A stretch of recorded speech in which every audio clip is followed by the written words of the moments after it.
A song stuck in my head. Hi, today we're talking about benefits enrollment. If you are an adult and got your first, I guess, bigger job or career or whatever, you may be offered benefits. And a lot of times we don't understand them. Even we kind of don't understand them. We're trying to make as much sense of it as we can. And so we're here to explain what we know. Subscribe to our channel, Omni-Versal. We're trying to help through Kaizen, a mode of a Japanese term for improvement in small increments. And we like to think even 1% at a time. That 1% will compound and you'll see results in the long run. So we just finished signing up for our benefits. So usually around this time, at least for me, I honestly don't know if this is the same like for other employers or careers. Like if it's around September, October, that usually you sign up for your next year's benefits. So any changes you make now don't get reflected until January. So whatever changes the plan made or you made won't get reflected until the new calendar year. So we're gonna be here to kind of just go down the line as to what we get offered, and kind of explain it as best as we can to the best of our understanding. So here we go. First one that they offered was dental. We have been trying to take advantage of this one and going to our dentist more often, and I don't think, well, at least we found, I think, something that's kind of worked for us now. And the dentist office has also figured out a way to kind of I don't know, whatever they do with insurance to take us in as many times as they're requesting. So as long as we don't have to pay as much, then we're cool with it. It didn't say the prices on this one, huh? Mm-mm. So yeah, I don't know if this is the spoiler one, but freaking benefits are expensive this year for our whole family, which is mostly us two, and the little one. It came out to over $1,000. So every month they're taking $1,000 from our check and going to some sort of medical benefit, hopefully. And so yeah, so dental was $66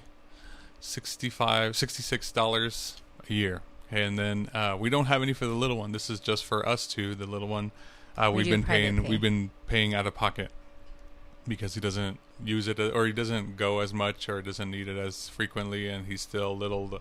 The teeth he has right now are going to end up falling out and so on, so they're not like his permanent teeth and whatever. So we did the math, and it is cheaper to just keep paying out of pocket for him than to add him on to our plan. The one including him would have been $105, so that's an increase of $40 times 12. That's $480 and a year. Yeah, so and like, he only needs to be seen.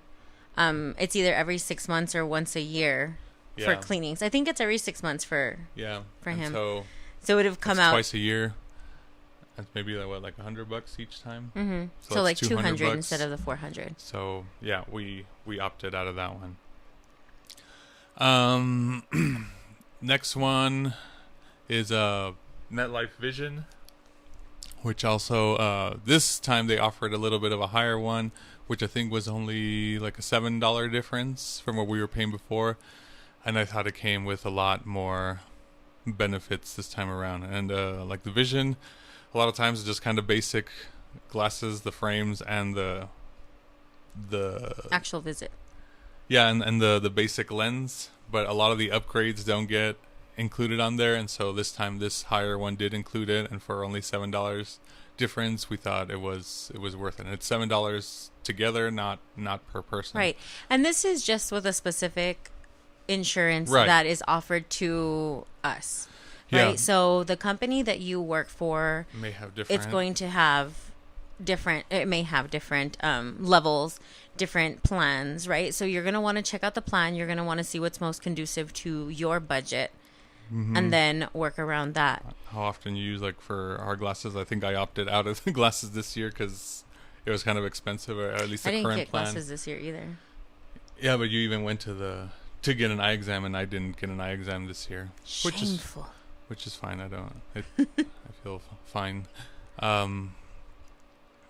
Yeah, and I remember the last time I had gone, they had recommended a different insurance that they said was pretty good, and we looked it up, and at the time it was still like, so we're paying $16. We're going to be paying $16 a month for this one, and that one I think was like $20 a month, and we're like, I don't know if it's worth the price difference. And so I forgot how much more it came with or not, but we opted to stay with our current one, and now this one seems a little more. It's in between the in between what we're paying now and what the good insurance was. So hopefully this one works out. Well, you have to take into consideration that it might be more affordable for you to save that amount of money per month into a savings account and use it as a private pay rather than go through the insurance company, which that money is going to be completely lost for you. Mm-hmm. So the next one, it's our big one. Okay, this is the Aetna Medical, and so this is like your main one. And so that one for the family, we were paying $800 for it. Now there's 4 different plans for it, okay, and we were in one of the middle ones. Well, I'll split it up into, it's 4, but then there were 3 and 1 lower one. So we were in the middle up here. And the reason I chose that is because I highly dislike insurance companies, like almost all types. And so I went with the middle one because it felt like if I'm paying for an expensive one, like I'm paying an even higher amount, and I'm sure there's still going to be something that like, oh, you still have to pay for this. So like I'm already paying this much a month, yet and you're still charging me. So I didn't want to be pissed off at that. And then also in the lower one, it'd be a higher deductible. So pretty much meaning that we'd have to pay more still out of pocket. So I'm not paying as much monthly, but then once the time comes for something medical, then I'd have to pay more for it. And this year we opted to the lowest one, and we'll explain why in a little bit. Actually, that's pretty much the next one. So if your company offers flexible savings account versus health savings account, sometimes they'll be abbreviated as FSA or HSA. Okay, so this is the difference from flexible savings and health savings. A flexible savings is use it or lose it, and a health savings is it rolls over. So whatever amount you put into it, it rolls over to the next year. However, just recently in the past year, I heard that the health savings one is a really good deal to get, and like it has a lot of benefits, and it is only typically offered on the lowest deductible or high deductible insurance plans, meaning it's the cheapest insurance plan. So monthly we're paying the least amount on it.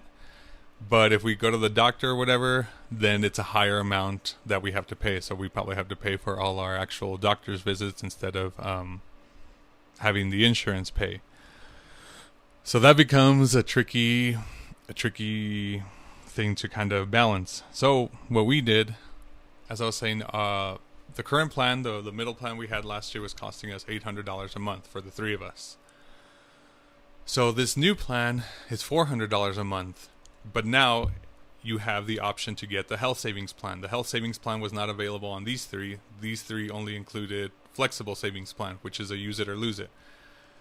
And you can contribute. I think there's caps on it as to how much you can use, and there's a cap on this one too. Okay, you can only contribute up to $8,000 for the family per year.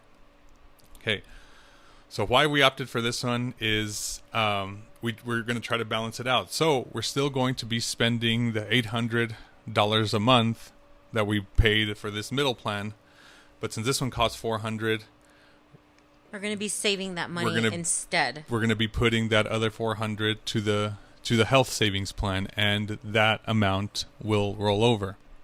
So if we don't use it this year, we'll have that amount next year. So $400 a month times 12 months, that's $4,800 in the year. And if we don't use it, even though now that we're going to have to pay for like the doctor's visits, we could use it from there, which is great. But hopefully, ideally, the plan would be to try to use it less so that it just sits there and it can grow. So that's it. Growing is the other benefit. It's almost like investment money. So you're putting it aside, and those $4,800 that we're gonna have at the end of the year, it's like investing almost like into the stock market. So that money is supposed to see an increase. It's supposed to grow. So maybe a year later from then, if we didn't use it, hopefully we would see, I think it could be anywhere from 3 to 5%. So let's do some math there. 4,000, and even then it's compounded, so it wouldn't be quite the same amount. So times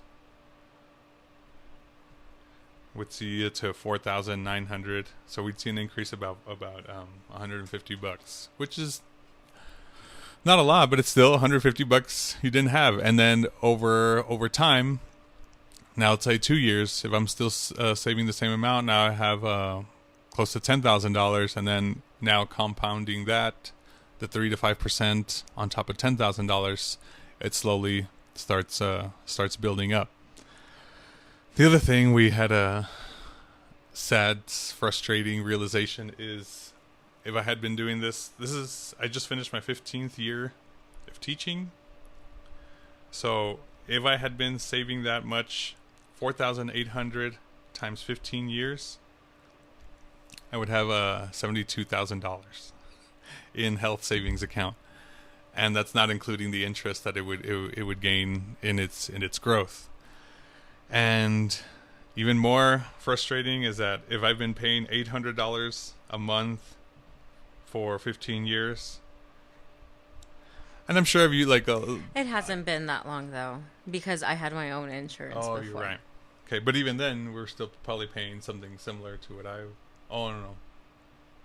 You're right. It would have been a little bit different, yeah, but still, there's a significant amount of money that was lost in not having a health savings account. Right. So $800 a month for 1 year is $9,600. Now times, let's say even 10 years, because I don't know how long we've been on the same insurance. That's still $96,000 that we've paid up to these, and I would say I'm pretty sure we haven't used $96,000. I'm positive that we haven't. We have not used $96,000 of medical usage. So if you're young and don't have a lot of medical issues, I would say this is probably the best route to start going on. As you get older, you might start needing more of your health stuff, and now it's a little bit. But even at that, what happens with this kind of insurance is once you met your deductible, once you have paid up to, I forgot what it was, for the family it's $14,000. $7,000 was for an individual. So if you are an individual and you pay $7,000 out of pocket to your doctor for a procedure, for blood work, for any of those things that you use insurance for, and you have met your deductible of $7,000 with the lowest plan with the high deductible, now the cost of whatever you're going to be going to is 100% paid for. Right. And so the insurance pays for it now. Yeah, so I know all these terms kind of get confusing, and if you guys aren't sure, if you guys want us to make a separate video, leave it in the comments and we'll try to explain more of the lingo, because it was a little bit something that was a little bit hard to learn, and sometimes, or at least a little confusing. It's not that really hard to learn, but just the terminology sometimes gets tossed around in my head and I forget which one's which or whatever. But leave it in the comments and we'll try to One of them that you have been bringing up a lot, you've been using this word a ton, and I'm not sure if it's very common knowledge, is compounding. Will you explain that? Compounding is pretty much how I said with the amount that we put into the health savings, and this is pretty much for anything that gains interest. So even if you put money into stocks, or you have a high yield savings account, or anything that gains interest. Compounding means, so let's say you put $100 into an account, and it has a 5% interest rate that it's going to grow 5% over a year. So you have $100. After a year, it grew $5. So now you have $105. So compound means that you're not just growing the 5% on the original amount. So after 2 years, you would think, oh, I gained $10. And that's not true, because it kind of makes sense logically, because you put $100. After 1 year, it's an extra $5. After another year, it's an extra $5. That would make it $10. But compounding means is that you have $100. After the first year, you get $5. And now the second year, you're gaining 5% interest on the $105 instead of just the $100. And so that's what compounding means. So at the end of the second year, we would have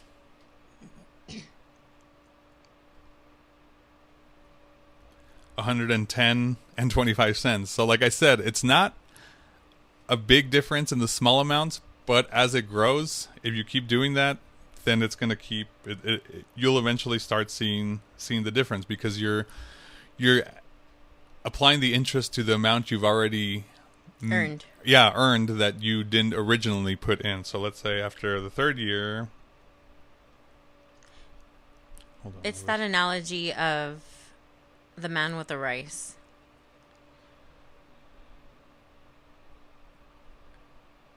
It doesn't let me do it. I used to be able to just keep going and see what it was. But yeah, so that's what compounding means. It's one of those terms I'm sure I know we heard in school, but over time you forget what it is, and you forget the power of it. So yeah, that's been our plan with the health savings account. Hopefully it goes well with the amount we'll be saving. And so another one of the benefits that I had heard from the health savings account is that it is for health related purchases, or like things you have to pay for.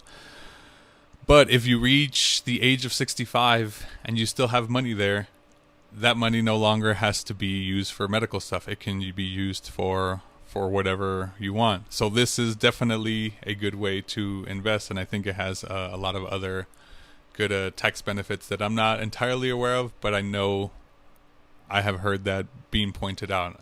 It is like non-taxed money or whatever. That's what I was going to say. While it's in there, is it taxed? No, I don't think so. Ah, that's even better, guys. Yeah. At least that's my understanding. I could be wrong, and like I said, we're all learning about it. So if somebody knows differently, then correct it. You can try to correct it or clear it up in the comments. So yeah, that was the health savings account.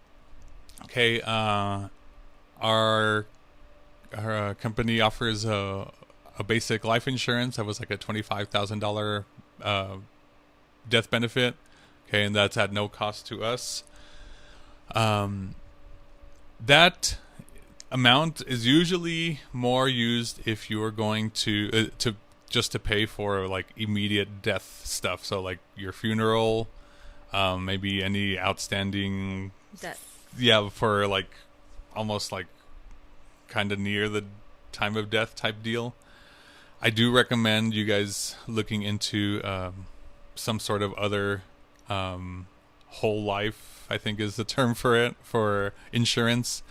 And a lot of times they can kind of calculate how much your assets are in case you die. It doesn't get passed on to your family. They don't have to continue paying the house, and you don't lose the house and stuff like that. That money pays for it, and now it gets to stay within the family or whoever you want to pass it on to without them having to worry. And yeah, that one's whole life. And again, if you want us to do a separate video on that, let us know. Let us know in the comments. Also, the employer offered the life insurance for the family, so it's pretty much the same thing. And it gave us the option to increase it a little bit. at a fraction of a cost. I think, what was it? We increased it to like 100,000 for $3 a month. It was my understanding of it. Mm-hmm. Was it? Mm-hmm. Standard employee critical illness. Actually, I forgot what this one was. Which one? The critical illness one. Oh, so say you're diagnosed with something that's critical. A heart issue, brain issue, cancer. Yeah, but what am I getting from that from the company? Like, what am I paying these $12 for a month? That was that for the 100,000? I don't remember. Yeah, I don't. It's also remember very either. important that I know it sounds kind of ridiculous, but print out the information, save it to different folders on your computer, and then the thing is too is that if you do not tell a hospital, say you go to the hospital and you do not tell them that you have your insurance and you don't have like an emergency insurance, then they'll still bill you. You're still going to get a bill in the mail after you go to the hospital unless you provide them with more information, right? So like a secondary pay for them. And then if in a terrible moment somebody does pass away, you guys are in charge of calling the insurance and talking to them and say, hey, you know what, in this it says that we elected to have this this monetary amount come back to us, because they're not just going to call you and be like, oh hey, so your person died and you're going to get this money. If you do not call, they do not give it. Yeah, and at least that was my understanding too, because I had asked a rep.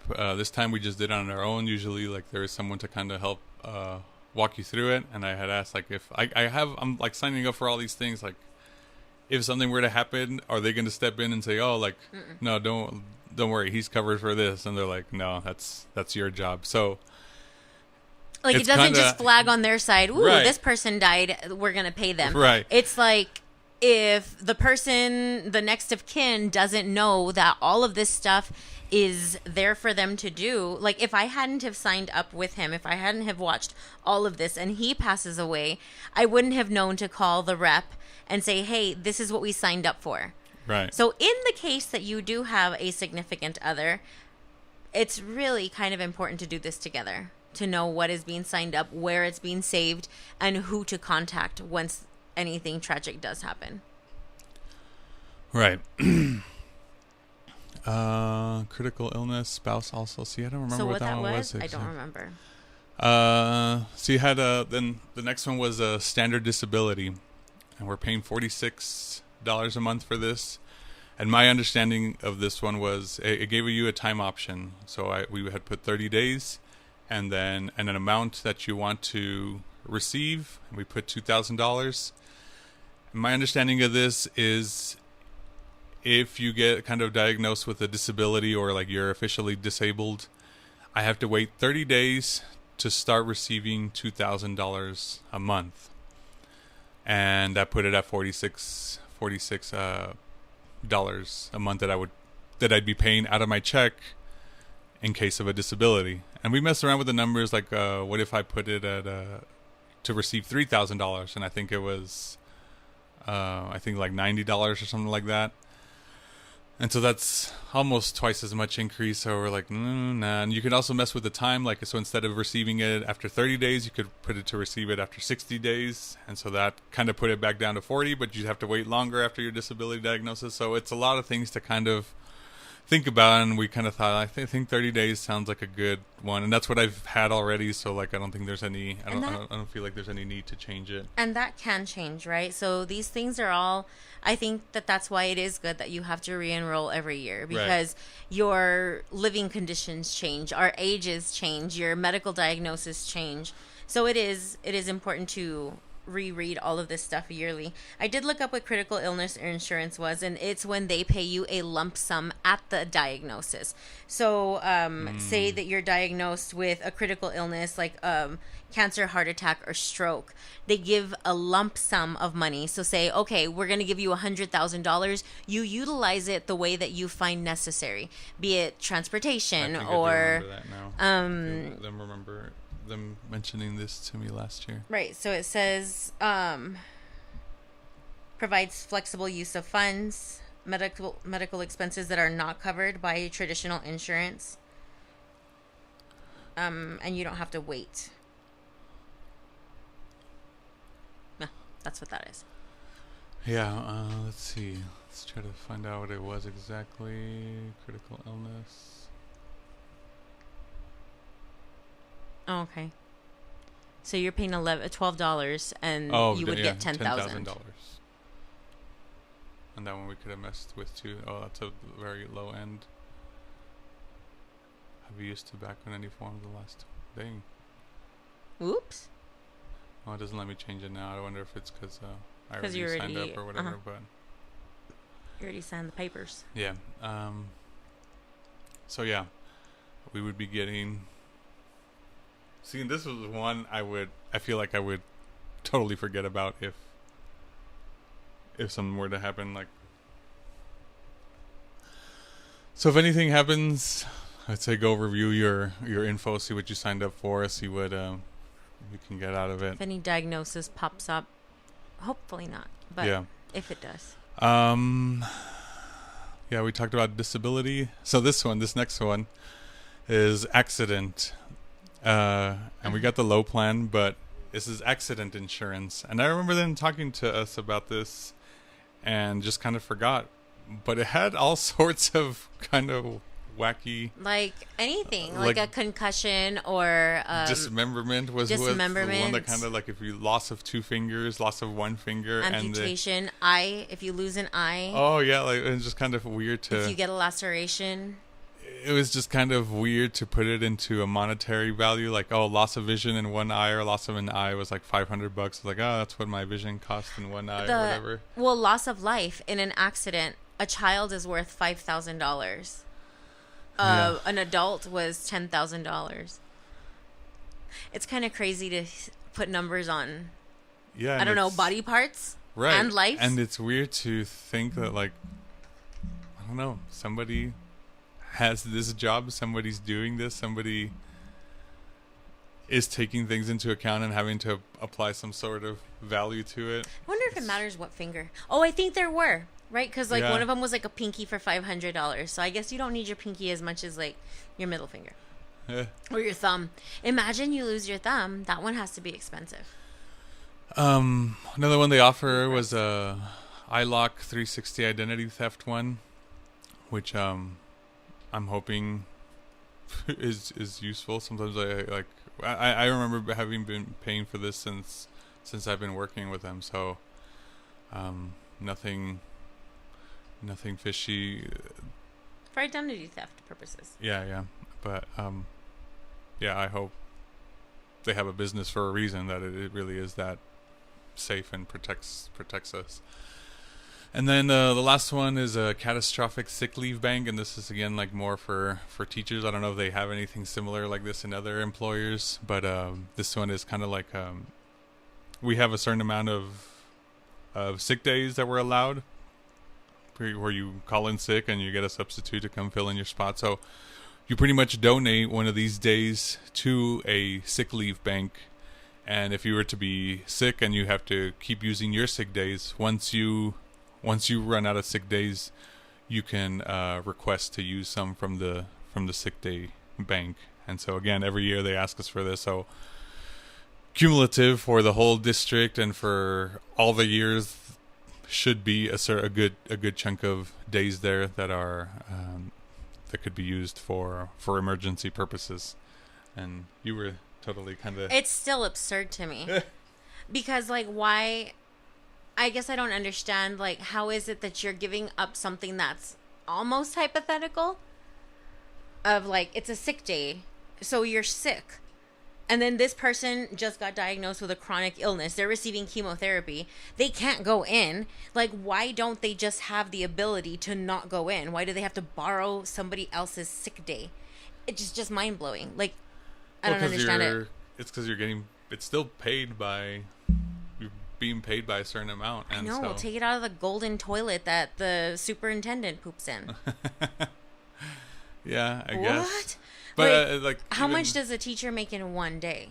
Like, is that what they're pulling? Like, I'm giving you this amount of hours and this amount of money? It's and then, like, something how like is that valued when you have a teacher that has been there for 20 years and they get paid more? So Right. is their worth of their sick days more than a teacher who just Right. began?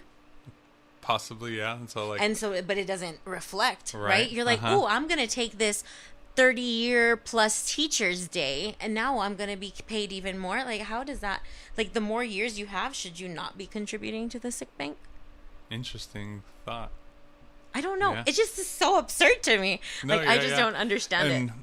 this is, to me, I feel like one of those things that I've realized this is kind of how Replaceable everybody is? that, but more like how these corporations think. And like, yeah, I hadn't thought of, like, even how you just said, like, how somebody that makes more versus somebody that makes less, like, you're in the end seeing the day, the missing day, or the donated day as the same value now. But isn't it more value, you know? Yeah, I don't and you know know. what? Yeah, like, it now kind of made me think, like, the more I'm making later, like, maybe I shouldn't, and just kind of save this money on my own also. And it might be of more value that way, but also one day out of the year, like, even if I made more my 16th year versus my first year, like, Right. how much of a difference? Like, I don't think it's that much of a difference. And probably not, but like, why do you donate a day? I don't know. Time is more valuable than money to me. Yeah. I agree. But I just think that it's so weird. And like, to see it, you see it there. Catastrophic sick leave bank. Like, there's a bank for sick days. Right. It's just very, what? I would love to have it explained to me. Like, I'm 2. Not Just 5, 2. Why, you still don't understand it, or? No, why do you donate a day? Like, how is it that you're donating a day of your time and somebody else is getting that day and using it? Like, I don't get it. Right. So, let's say we get 7 days off for the year. That's essentially PTO. So, those 7 days are paid time off. Mm-hmm. So, by donating a day, I only have 6 days of paid Mm-hmm. time off. So now this extra day goes into a bank, and if everybody donates 1 day, let's say a campus full of 100 teachers, now there's 100 days donated from these teachers, and then among the district, if there's another 100 schools, so now that's freaking 100,000 sick days. Mm-hmm. So you start using your sick days. Let's say something happens this year, and I use my 6 days for that year. I'm down 6 days. Then I still have days that rolled over from previous years that I didn't use. So let's say I have another, I don't know, 30, 40 days. Mm-hmm. So now collectively I have, let's say, 50 days that I've used up, and you're still out on catastrophic sick leave. Mm-hmm. All those days are paid for. These are all days you've been paid for. This is paid time off. But once you run out of that, they're not kind of obligated to pay you anymore because you ran out of your resources. So now you get to dip into the catastrophic sick leave bank, which is technically all the amount that people have paid for, including my however many years. So in my case, 15 days that I've donated throughout the years, and so I get some of those back, plus some from other people that may or may never use them. And what happens to, so like, that is actually the way that they're actually doing it in the bank is they're collecting it per person, per teacher who gives a sick day. They collect that amount of money out of your paycheck, or like out of the budgeted paychecks, and they have a separate bank that has all of these paychecks listed in it. Or is it all hypothetical? I think it's hypothetical. Like, I don't think they're actually taking the money, but it's more like giving you permission to be out as long as you're out because you kind of opted into the contract of this, or into this system, I guess. That's my understanding of it. I could be wrong if there's others that understand it better. Please explain it to me. I think it's so we weird. would love to know. Yeah, it is odd, but it is like It sort of makes sense. Like, the way that you're explaining it, I understand what you're saying. Like, I understand all of the words and the verbiage. Like, I get it. But it's weird. It's weird that somebody thought of this. Is that what you mean, or? I guess I find it weird that it's necessary. Why is that? Because if a person gets sick, then they get sick and they need to have the time that they need to recover. Right. But what if it is like catastrophic one where like you're probably not going to come back like from I would say that's but that's where you have your other insurances that are supposed to be covering you. True. That's where you have like the other insurances that are elected there. But also disability. But also I think I don't know how this works either now, like because with the sick bank it's just allowing you to miss work, but are you still getting paid from work? Or and also like insurance isn't going to pay you for lost time at work for like whatever you're not making from not going to work. All they do is pay your medical bill. So even if that's where you have the other coverages of insurance though, right? Like you have your short-term disability insurance, your long-term disability insurance. Those are not just medical insurances. Those are insurances that are covering you in the time like for your time lost. And you spend a few $100s on those. Interesting. Yeah, so I'm like, what?